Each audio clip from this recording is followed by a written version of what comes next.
Hello, thanks for coming and checking things out over here at Yesterday Live. You're here with me, John Daughtry. Don't forget to hit the notification bell, the subscription button, and the like or unlike. Opinions do matter somehow. All right, so got a few topics to talk about today. There's a few things that went on over the past couple of days, so we're gonna get to it. According to Today.com and Yahoo.com, Tiffany L. Brown is fighting a Texas elementary school over their school policy. So now, Tiffany Brown has a son. His name is Jonathan Brown, and the school told him to get a haircut before school resumed after the winter break. So this is what happened. During winter break, her son was sent home with a copy of the dress code policies, and in that dress code policy, it was highlighted that he needed a haircut. So now the mom is calling out the school saying that this hair policy is racist and gendered. Now me, I'm the type of person that doesn't always make things black or white. But what I do like to do is make things hype or right. So now my question is, did the mom know of this policy before registering her child to this school, before signing him up? Did she know of this requirement within the school, the dress code policy? And if she did, why would she agree to the terms? Even if she didn't, now you know the terms. If you didn't, that would put some idea of you being irresponsible as to signing documents that you're not reading. So not to go after the mom, but you have two options. You either comply or you remove your child from that school. And that reminds me of Killer Mike's interview on the Breakfast Club, and how he was explaining that we send our kids to these schools that are not warm to our needs as far as individuals, and they go out into these hostile environments. And that also brought me to remember the high school wrestler who had his dreadlocks cut right before a wrestling match. And it was his option to have his hair cut or not. And the downside to that, if you don't cut your dreads before the match, then you can't wrestle. And who knows, maybe he had a scholarship riding on that match. Maybe there was a recruiting coach in the stands there to watch that match.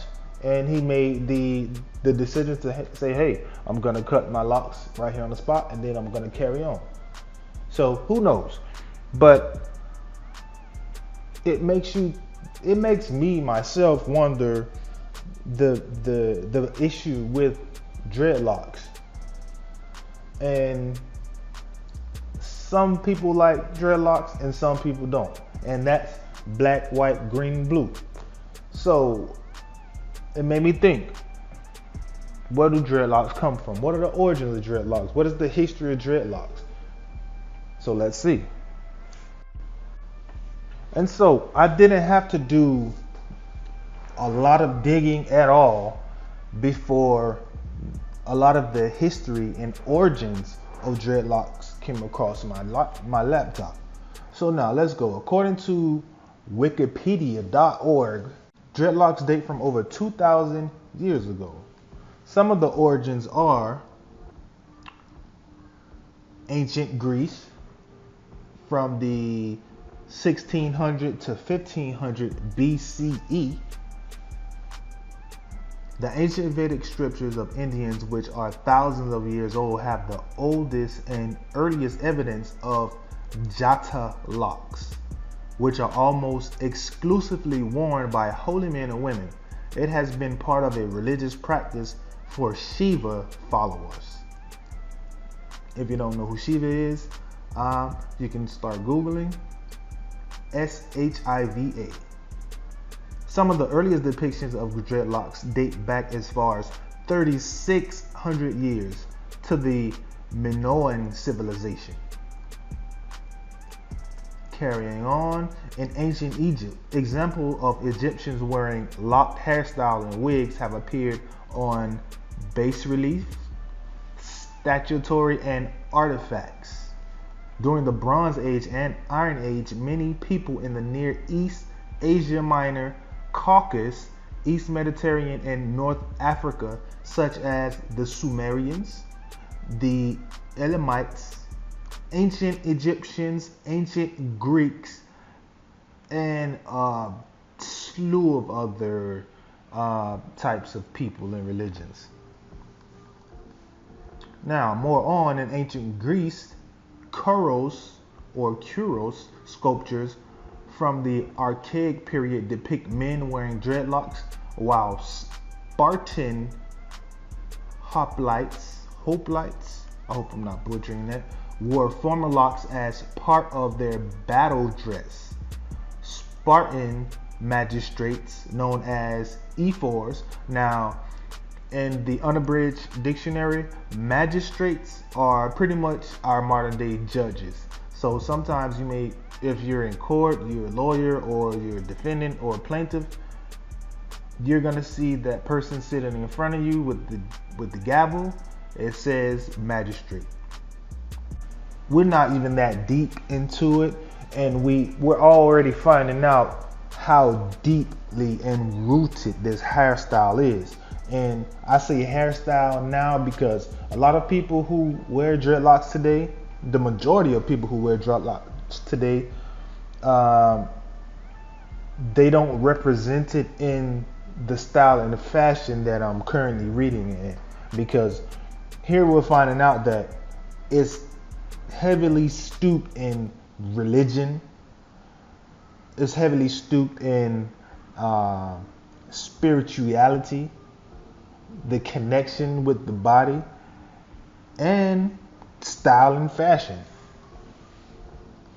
So to go on a little more, locks have been worn for various regions in each culture as an expression of deep religion or spiritual convictions, ethnic pride, as a political statement, and in more modern times as a representation of free, alternative, and natural spirit. Their use has also been raised in debates about cultural appropriation. But given dreadlocks' history, it is safe to say they belong to everyone and just not one culture. So I wanted to pull these type of things out of the bag because sometimes we may feel like other cultures are attacking, and other cultures may not even know what they do. And these type of things need to be uncovered so all parties can really understand and have respect for cultural beliefs, personal beliefs, personal pride also, and just to have respect for the way a person may want to carry themselves and represent themselves. Now, me personally,